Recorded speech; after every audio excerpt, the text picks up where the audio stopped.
Blessings in Jesus' name. So tomorrow, the civil court are trying to hold an appeal over criminal convictions. We have some serious issues there because a civil court cannot address matters of a criminal nature, even though they're trying or attempting to do this in a very high court level.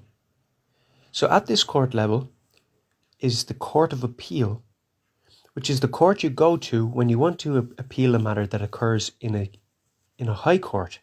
So you're seeking certiorari, or the advice or judgment of a higher court on a lower court's ruling, sort of like a judicial review or an appeal of a judgment or something of that nature. Well, here's the problem. If you want to address something that happened in a civil jurisdiction, you must appeal that to a civil jurisdiction. That's fine. However, we have an issue. If you're trying to appeal something of a criminal jurisdiction, you can't blend the two jurisdictions. You have to address the matter in a civil jurisdiction that is a civil matter. Here's the problem.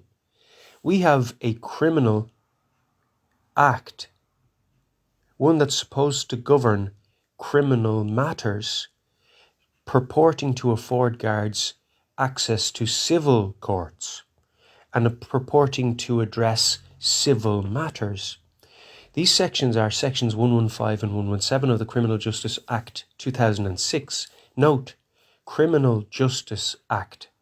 Criminal Justice Act 2006 purports to afford guards jurisdiction in civil or non-criminal matters. Civil, non-criminal matters. The Criminal Justice Act talking about non-criminal matters. This is a blurring of lines, it is a crossing of jurisdictions, it is a breach of the law, and it offends the Constitution of Ireland. It must not be allowed to continue. It is basically corrupt. It is basically nonsensical and illogical to state that a criminal act can reach into a civil jurisdiction. It can't. It just can't. By nature, it can't. So what we're seeing now is a corruption of our systems to such a great extent that we're seeing the highest courts of appeal in this land, bar the Supreme Court, if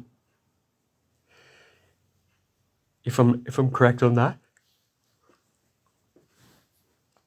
attempt to address criminal matters in a civil remit or jurisdiction. Criminal legislature and sections attempting to give Gardaí jurisdiction where they have none. Now, what's going on is even more corrupt. I'm having guards approach me. It's sort of harassing, really. The other day I was playing guitar on the street, guitar lely, and a guard approached me and he's saying, "Will you be there on the 27th of this month, which is tomorrow, January? Will you be there in Dublin?" For what? No paperwork. But why is the guard telling me that he's going to be involved in a civil appeal? But the guard has no jurisdiction in civil matters. What's he doing there? And then he ended by saying, "Oh, I don't know what's going on. It's, I don't know." And then he says, "But it might be, I think it's Stephen Talon versus himself. Garda Richie Murray. It's Stephen Talon versus Garda Richie Murray in a civil matter? So now you're going to repeat the offence. The first offence that you committed was trying to give evidence in a civil matter.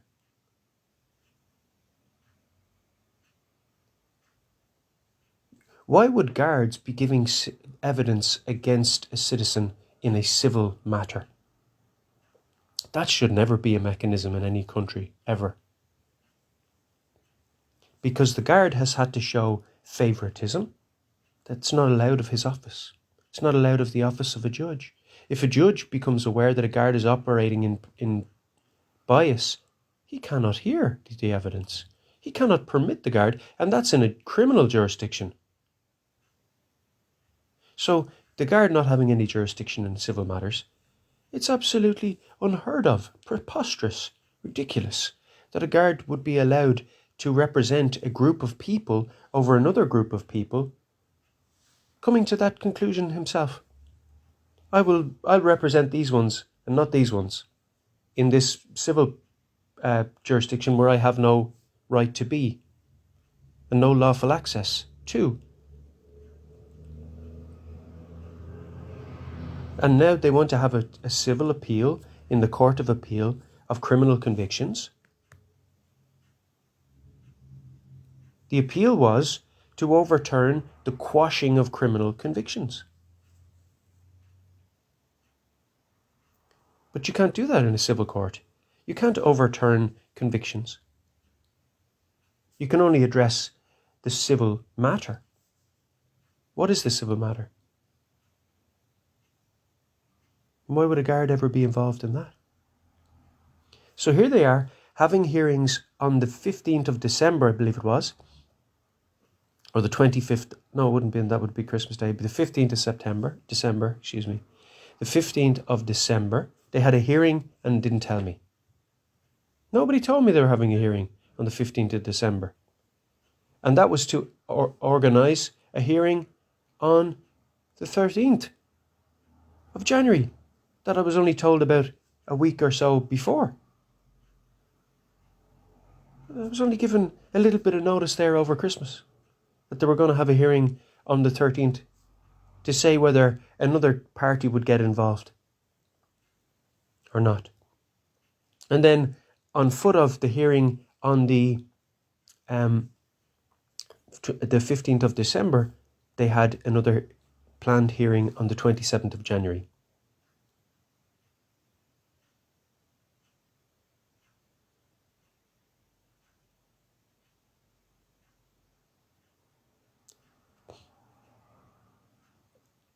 If the hearing on the 15th of December was merely to assign a date in January, I think I do recall it. But there was no talk of it being anything to do with assigning amicus curiae to,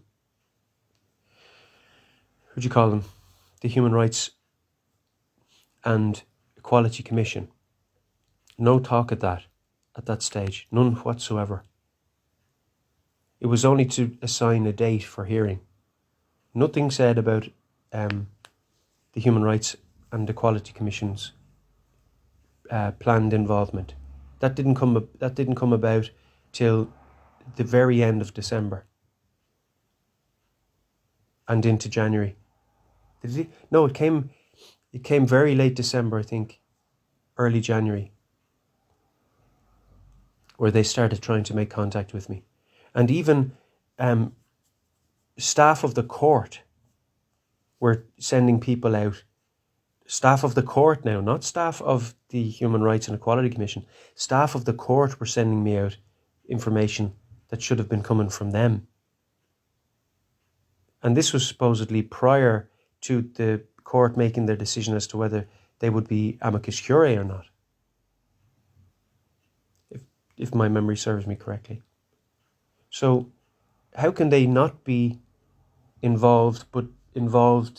How can they not be working together, but the court are employing their staff to go out and act on behalf of who they haven't added as amicus curiae yet? And then we have the guard operating on behalf of the court, the local guard here operating on behalf of the court, out of his jurisdiction, out of his office. Why? Okay, it's reasonable that you would attempt to get in contact with somebody, that you would attempt to, be sure of their address or location so that you could contact them. That would be fine. You'd send a guard out. You'd say, guard, is this person living at this address? Please go find out. So that we can send them some correspondence from the court. That would be perfectly fine. But actually sending a guard with correspondence is not his role. It's not his job. He's not a representative of the court, certainly not the civil court. So here they are again, offending the laws of this land, sending guards out to represent the civil courts. A guard doesn't have any jurisdiction in civil matters, whether it's to do with notifying you of same, or actually standing in a civil court. He can't act on behalf of a civil court, period. He can't summons you to a civil court. He can't act on behalf of the civil court in any capacity. Period. He cannot communicate things on behalf of the court to you. That's not his role. Yet I have the local guard here telling me things about the court, still trying to get me to contract with a felonious court that hasn't established jurisdiction. Will you be there, will you? I would be there if it wasn't unlawful what's going on there. But you asking me to be there is asking me to partake or to participate in something that I know is unlawful and criminal. It's criminal and unlawful to say that there's going to be a civil appeal of a criminal case where a guard is again going to be opposing you. The guard that keeps following you around the streets, trying to update you and hand you paperwork and knock at your door and put the foot over the threshold there just to make himself felt. The guard has no jurisdiction in civil matters, period. None.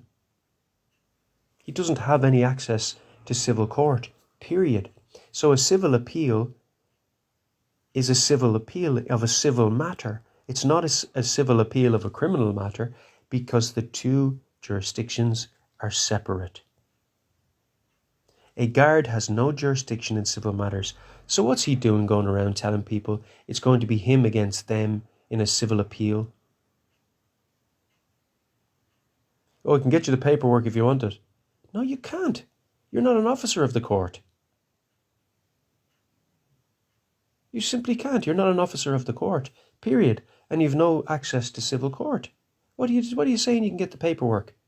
What paperwork? I don't want any paperwork from you that you have no authority to give me. That would be me aiding and abetting you in not submitting to proper administrative procedure. Now you're asking me, do I want to engage in criminal activity with you?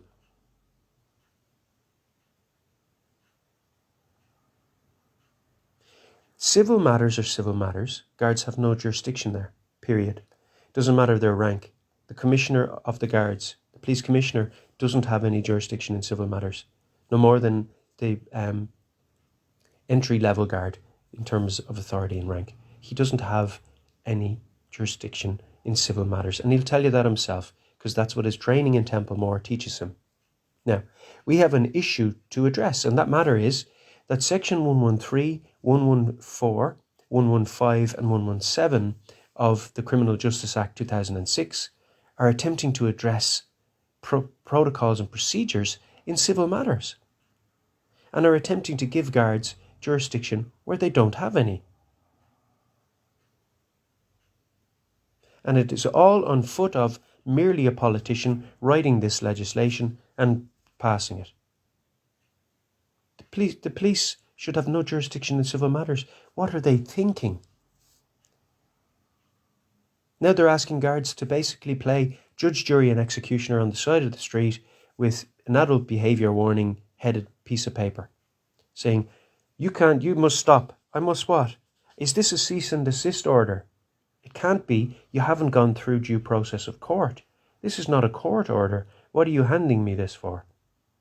Well, Mr. Tallon, you're not breaking the law, but here's an adult behaviour warning. What is this? I don't recognise this as legal document. This is not legal document. Don't hand it to me. You're telling me on the one hand I'm not breaking the law, On the other hand, you're telling me if I keep not breaking the law, you're going to bring me to civil court where you have no jurisdiction to prosecute me in conspiracy with your other members of An Garda Síochána who have also issued these nonsensical, unlawful adult behaviour warnings. You're conspiring with them to accumulatively give me enough of these warnings that you believe you've satisfied the legislature that says you can bring me into a civil court on foot of and prosecute me on behalf of a group of people you've rallied together. So now the Guard is rallying people together against you in a civil court, basically bringing a mob into the civil court where he's no jurisdiction to attempt to commit libelous, or rather defame your person, even though he's admitted you haven't broken the law. So they know that they can't arrest you. That's why they're using these adult behaviour warnings, to try to stop you doing what is otherwise perfectly lawful by calling it antisocial. Well, we've got a disconnect here, folks. You can't have a lawful and antisocial behaviour. There's a nonsense for you that should be blatantly, glaringly obvious to anybody who cares about reason. If somebody's engaging in a lawful activity, it can't be deemed antisocial either now or at a later stage, with persuasive speak of a conspiratorial mob in a civil court. That's witchcraft. Now you're allowing witchcraft, manipulative speak, into a civil court where you shouldn't have it in the first place. You shouldn't have the guards there operating outside of their jurisdiction. You shouldn't ever have a guard operating in civil matters when he's able to tell you at the side of the street, I don't have jurisdiction there. Now I have a guard telling me that he's going to be opposing me in a civil appeal. Garda Murray versus Stephen Tallon in a civil appeal at the highest court of appeal level. Civil appeal. Guards have no jurisdiction in civil matters, period. So no, I won't aid and abet them again in breaking the laws of the land. I won't. Period. I won't. There have been stages where I have shown up to court because they were threatening me with arrest if I didn't. That was under duress, under threat of arrest and imprisonment.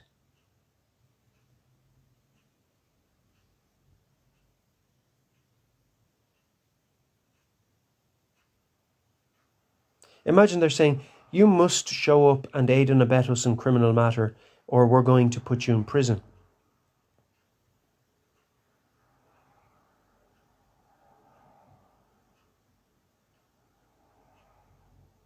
You try to meet these people there, you try to reason with them, and they don't. The judge doesn't even feel that he has an onus upon him to give a reason for his ruling that says somebody engaging in preaching the gospel, who isn't harming anybody, who's done the same thing for 3 years and hasn't harmed anybody, that deeming them to be an antisocial entity, even though what they're doing is perfectly lawful.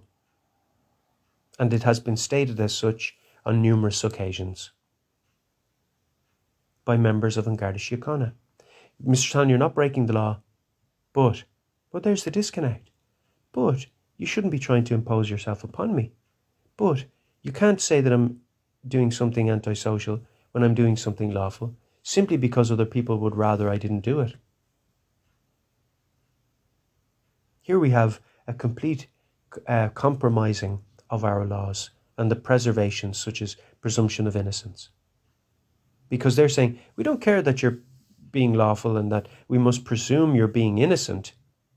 We're going to conspire against you with other guards on different days, issuing adult behaviour warnings, with people of the public who are basically not liking what you're saying but would favour their own rhetoric over yours. We'll also conspire with them and bring them together so that on different days when different people make different complaints, we will join them all together. We'll join them all together. We'll treat them as one matter, and then we'll bring them into a jurisdiction where we have no jurisdiction. And this is supposed to be perfectly lawful, and nobody sees an issue with that early on. So this is a conspiratorial move of an agenda that is liberal, that would support anti-Christian rhetoric and agenda in society and in government. We're seeing a corruption of our laws that cannot be permitted, cannot be excused, especially at this very high level. How can you have a civil appeal of a criminal conviction, and how can you then address a civil matter and call it a civil matter if you have members of An Garda Síochána opposing members of the public in it? They don't have jurisdiction in civil matters. Let that be heard in Yeshua HaMashiach's name. Let them submit to the Constitution of Ireland that says members of An Garda Síochána have no jurisdiction in civil matters. Period.